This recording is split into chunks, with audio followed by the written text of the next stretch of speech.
বাড়িতে যখনই কোনো অনুষ্ঠান থাকে আমাদের একটাই প্রশ্ন ওঠে, মেনুতে কি আছে? আর বাঙালি বাড়িতে ভাত ছাড়া মেনু ভাবা যায় নাকি? তাই আজকে আমি বানিয়ে নিয়েছি লালবাবা বাঁশকাঠি চাল দিয়ে চিকেন কাবুলি পোলাও। আমার রান্নায় আমি সচেতন থাকি যেন স্বাদের সাথে স্বাস্থ্য সমান গুরুত্ব পায়।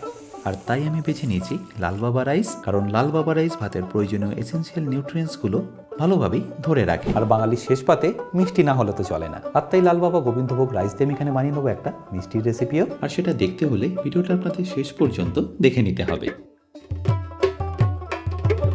রান্না তো চলবে, কিন্তু একটা বড় অ্যানাউন্সমেন্ট আছে। লালবাবা রাইস এবার আনন্দবাজার.com-এর সাথে মিলে নিয়ে এসেছে একটা দারুণ কন্টেস্ট। লালবাবা রাইস পার্বণে আহারে। আর আপনারা যদি হাওড়া, হুগলি, পূর্ব পশ্চিম মেদিনীপুর, পুরুলিয়া, বাঁকুড়া বা পূর্ব পশ্চিম বর্ধমান জেলার হন, তাহলে এই সুযোগ হাতছাড়া করবেন না। পার্টিসিপেট করা খুবই সহজ। লালবাবা রাইস দিয়ে দুটো স্পেশাল রেসিপি বানান, একটা মেন কোর্স আর একটা ডেজার্ট, আর সেটারই ফটো আর ফুল ভিডিও পাঠিয়ে দিন হোয়াটসঅ্যাপে এই নাম্বারে।